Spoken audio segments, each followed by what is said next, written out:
રોજ સવારે અને સાંજે સંધ્યા સમયે સાંભળો દેવી કવચ.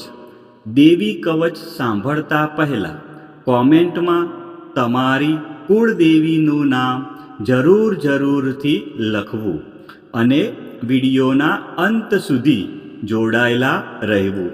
હવે આપણે દેવી કવચનો પાઠ શરૂ કરીશું. ઓમ ચંડિકા દેવીને નમસ્કાર. માર્કંડેયજીએ કહ્યું, હે પિતામહ, જે આ સંસારમાં પરમ ગોપનીય અને મનુષ્યનું બધી રીતે રક્ષણ કરનારું છે અને જેને તમે અત્યાર સુધી બીજા કોઈ સામે પ્રગટ ન કર્યું હોય એવું કોઈ સાધન મને કહી બતાવો. બ્રહ્માજી બોલ્યા, હે બ્રાહ્મણ, એવું સાધન તો એકમાત્ર દેવીનું કવચ જ છે, જે ગોપનીય કરતાં પણ પરમ ગોપનીય, પવિત્ર તથા બધા પ્રાણીઓ ઉપર ઉપકાર કરનારું છે. હે મહામુનિ, તે તમે ધ્યાનથી સાંભળો. દેવીની 9 મૂર્તિઓ છે. તેમને નવદુર્ગા કહે છે. તેમના અલગ અલગ નામો બતાવવામાં આવે છે. પહેલું નામ શૈલપુત્રી છે, બીજું નામ બ્રહ્મચારિણી છે, ત્રીજું ચંદ્રઘંટાના નામે પ્રસિદ્ધ છે, ચોથી મૂર્તિને કુષ્માંડા કહે છે, પાંચમી દુર્ગાનું નામ સ્કંદ માતા છે, છઠ્ઠી દુર્ગાનું નામ કાત્યાયની છે, સાતમું સ્વરૂપ કાલરાત્રિ, આઠમું સ્વરૂપ મહાગૌરી અને નવમી દુર્ગા એટલે સિદ્ધિદાત્રી. આ બધા નામ વેદ ભગવાન દ્વારા કહેવાયા છે. જ્યારે કોઈ મનુષ્ય અગ્નિથી સળગી રહ્યો હોય, યુદ્ધભૂમિમાં શત્રુઓથી ઘેરાઈ ગયો હોય, કોઈ સંકટમાં ફસાઈ ગયો હોય, કોઈ ભયથી ડરી ગયો હોય અને મા દુર્ગાનું શરણ લીધું હોય, તેનું ક્યારેય કોઈ અમંગળ થતું નથી. યુદ્ધના સમયે મુશ્કેલી હોવા છતાં પણ તેને કોઈ વિપત્તિ ઉદ્ભવતી નથી. તેને શોક અને દુઃખ ભય પ્રાપ્ત થતા નથી. જેમણે દેવીનું ભક્તિપૂર્વક સ્મરણ કર્યું છે તેમનો અભ્યુદય નક્કી છે. હે દેવી, જેઓ તમારું ચિંતન કરે છે તેમનું તમે ચોક્કસ કલ્યાણ કરો છો તથા તમે તેમનું ચોક્કસ રક્ષણ કરો છો.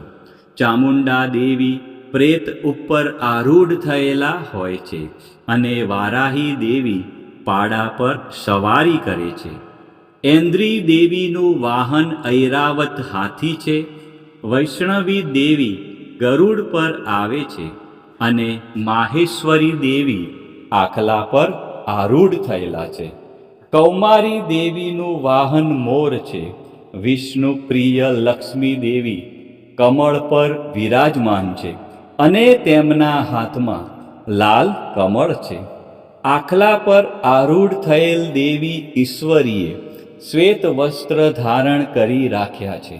બ્રાહ્મી દેવી હંસ પર બેઠેલા છે અને બધા જ આભૂષણો ધારણ કર્યા છે. આ બધી દેવીઓ માતાઓ યોગ શક્તિઓથી સંપન્ન છે, જેઓ અનેકવિધ આભૂષણો પહેરવાથી શોભે છે. તેમણે અનેક રત્નો ધારણ કર્યા છે, ક્રોધથી ભરેલી છે અને ભક્તોનું રક્ષણ કરવા રથમાં બેઠેલી છે. આ દેવીઓના હાથમાં શંખ, ચક્ર, ગદા, શક્તિ, હળ, મૂષળ, ખેટક, તોમર, કુહાડી, દોરડું, કુંત અને ઉત્તમ પ્રકારના ધનુષ્ય ધારણ કરેલા છે. દૈત્યોના શરીરનો નાશ કરવો અને ભક્તોને અભયદાન આપવું, દેવતાઓનું હિત કરવું એ તેમના શસ્ત્ર ધારણનો ઉદ્દેશ છે. મહારૌદ્ર રૂપ, અત્યંત ઘોર પરાક્રમી, મહાબલી અને મહા ઉત્સાહયુક્ત હે દેવી, તમે મહાન ભયનો નાશ કરનારા છો. તમને મારા નમસ્કાર છે. તમારી સામે જોવું પણ મુશ્કેલ છે. હે જગદંબિકા, મારું રક્ષણ કરો.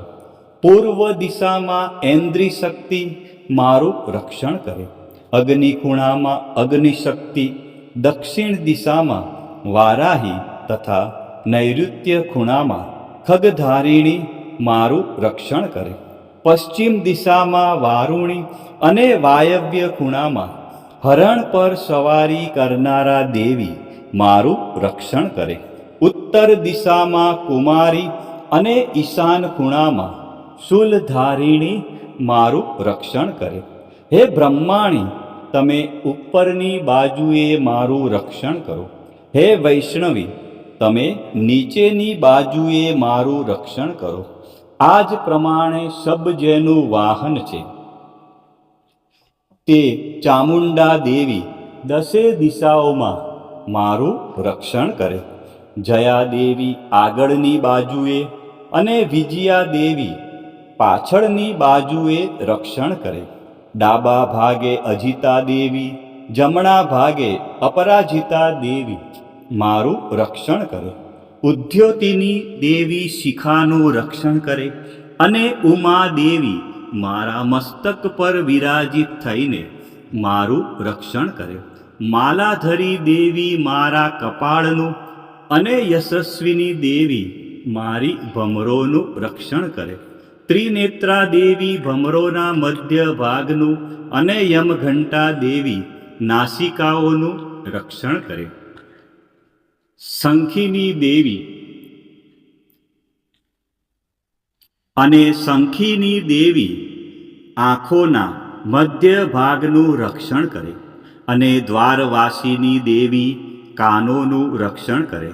કાલિકા દેવી ગાલોનો તથા સાંકરી દેવી કાનોના મૂળ ભાગોની રક્ષા કરે. સુગંધા દેવી નાસિકાઓની અને ચર્ચિકા દેવી ઉપરના હોઠનું રક્ષણ કરે. અમૃતકલા દેવી નીચેના હોઠનું અને સરસ્વતી દેવી જીભનું રક્ષણ કરે. કૌમારી દેવી મારા દાંતનું અને ચંડિકા દેવી કંઠ ભાગનું રક્ષણ કરે. ચિત્રઘંટા દેવી ગળાની ઘંટિકાનું અને મહામાયા દેવી તાળવાનું રક્ષણ કરે. કામાક્ષી દેવી દાઢીનું અને સર્વમંગલા દેવી મારી વાણીનું રક્ષણ કરે. નીલગ્રીવા દેવી કંઠના બહારના ભાગનું અને અન્ન નલિકાનું કૌબેરી દેવી રક્ષણ કરે. ખગીની દેવી બંને ખભાઓનું અને વ્રજધારિણી દેવી મારા બંને બાહુઓનું રક્ષણ કરે. દંડીની દેવી બંને હાથોનું અને અંબિકા દેવી આંગળીઓનું રક્ષણ કરે. સુલેશ્વરી દેવી નખોનું રક્ષણ કરે અને કુલેશ્વરી દેવી પુખ પેટનું રક્ષણ કરો.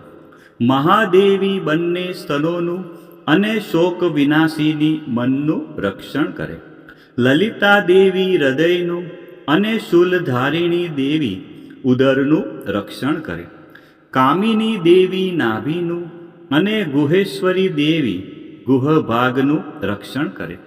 પૂતના દેવી અને કામિકા લિંગનું અને પાડાને વાહન બનાવનાર દેવી ગુદાનું રક્ષણ કરે.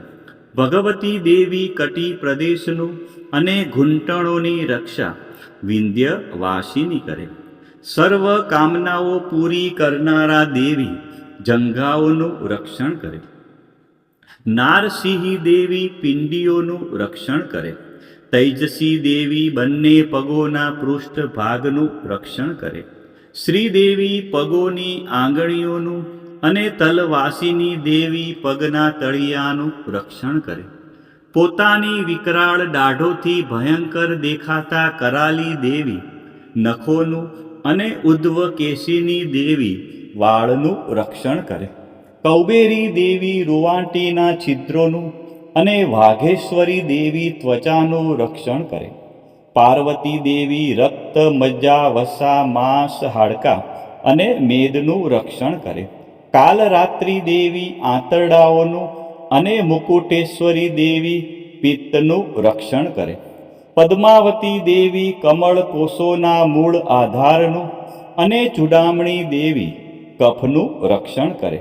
જ્વાળામુખી દેવી નખોના તેજનું અને અભેગા દેવી સમસ્ત સાંધાઓનું રક્ષણ કરે. હે બ્રહ્માણી, તમે મારા વીર્યનું રક્ષણ કરો. હે છત્રેશ્વરી દેવી, મારી છાયાનું રક્ષણ કરો. હે ધર્મધારિણી દેવી, મારા અહંકાર, મન અને બુદ્ધિનું રક્ષણ કરો. હે વ્રજ ધારણ કરનાર દેવી, મારા પ્રાણ, અપાન, વ્યાન, ઉદાન અને સમાનનું રક્ષણ કરો.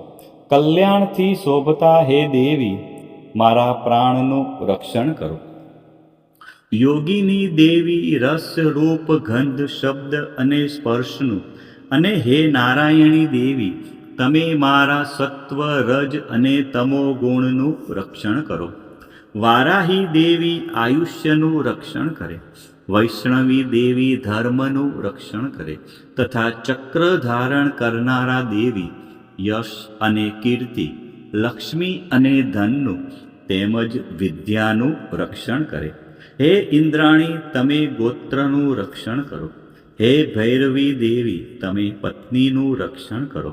હે ચંડિકા દેવી, તમે પશુઓનું રક્ષણ કરો. હે મહાલક્ષ્મી દેવી, પુત્રોનું, સંતાનોનું રક્ષણ કરો. હે સુપથા દેવી, મારા પથનું અને હે ક્ષેમકરી દેવી, મારા માર્ગનું રક્ષણ કરો. હે મહાલક્ષ્મી દેવી, રાજદ્વારી કાર્યોમાં મારું રક્ષણ કરો તથા સર્વ બાજુએ રહેલા વિજયા દેવી, ચારે બાજુ રહીને રક્ષણ કરો. હે દેવી, જે સ્થાન દેવી કવચમાં કહેવાયું નથી અને તેથી રક્ષણ વિનાનું છે, તે બધા સ્થાનો તમારા વડે સુરક્ષિત થાય. કારણ કે તમે વિજયશાલિની અને પાપનાશીની છો. મનુષ્ય પોતાના શરીરનું ભલું ઈચ્છતો હોય તો તેણે દેવી કવચનો પાઠ કર્યા વિના એક ડગલું પણ ભરવું નહીં. દેવી કવચનો પાઠ કરીને જ યાત્રા કરવી. દેવી કવચના પાઠથી બધી બાજુથી સુરક્ષિત થયેલો મનુષ્ય જ્યાં જ્યાં જાય છે ત્યાં ત્યાં તેને ધન લાભ થાય છે તથા સઘળી કામનાઓ પર વિજય પ્રાપ્ત થાય છે. તે જે અભિષ્ટ વસ્તુનું ચિંતન કરે છે તેને તે અચૂકપણે પ્રાપ્ત કરી લે છે. તે મનુષ્ય આ પૃથ્વી ઉપર અતુલ ઐશ્વર્ય પામે છે. દેવી કવચથી રક્ષાયેલો મનુષ્ય નિર્ભય થઈ જાય છે. યુદ્ધમાં તેમનો પરાજય થતો નથી તથા તે ત્રણેય લોકમાં પૂજનીય બને છે. આ દેવી કવચ દેવતાઓને પણ દુર્લભ છે. જે આ દેવી કવચનો દરરોજ 3 સંધ્યાએ શ્રદ્ધાપૂર્વક પાઠ કરે છે તેની દૈવી કલા પ્રાપ્ત થાય છે તથા તે ત્રણેય લોકમાં પરાજિત થતો નથી. એટલું જ નહીં, તે અપમૃત્યુથી રહિત થઈને 100 કરતાં પણ વધુ વર્ષ જીવે છે. દેવી કવચ ધારણ કરનારા મનુષ્યની રાજા તરફથી સન્માન અને વૃદ્ધિ થાય છે. આ દેવી કવચ મનુષ્યના તેજની વૃદ્ધિ કરનારું અને ઉત્તમ છે. આ દેવી કવચનો પાઠ કરનારો મનુષ્ય પોતાની કીર્તિથી શોભા પામીને પૃથ્વી ઉપર પોતાના સુયશ સાથે સાથે વૃદ્ધિ પામે છે. જે પહેલા દેવી કવચ કરીને સપ્તસતી ચંડી પાઠ કરે છે તેની જ્યાં સુધી વન પર્વત હોય ત્યાં સુધી તે આનંદથી યુક્ત આ પૃથ્વી ઉપર રહે છે. તેના પુત્રો, પૌત્રો, સંતાન પરંપરા બનેલી રહે છે. પછી દેહાંત થતાં તે મનુષ્ય મહામાયાની કૃપાથી નિત્ય પરમપદને પામે છે. જે દેવતાઓને પણ દુર્લભ છે. તે સુંદર દિવ્ય રૂપ ધારણ કરે છે અને કલ્યાણ શિવની સાથે આનંદનો ભાગી બને છે. ભક્તજનો, ચૈત્ર માસની નવરાત્રિમાં મા ભગવતીની આરાધનામાં દેવી કવચનું વિશેષ મહત્વ છે. દેવી કવચ એટલે રક્ષણ કરનારું કવચ.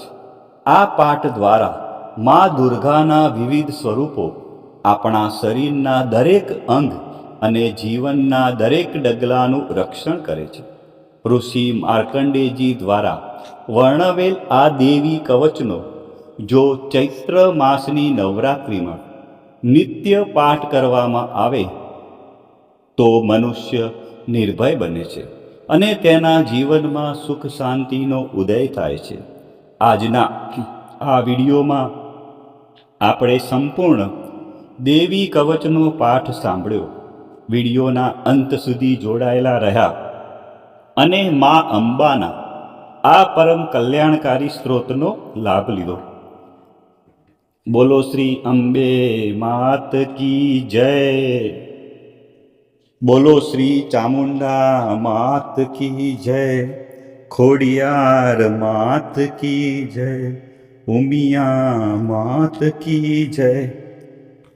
મહાકાળી માત કી જય. બહુચર માત કી જય. વારાહી માત કી જય. આ પ્રમાણે રોજ સવારે, બપોરે અને સાંજે સંધ્યા ટાઈમે દેવી કવચનો પાઠ અવશ્ય કરવો અથવા સાંભળવો.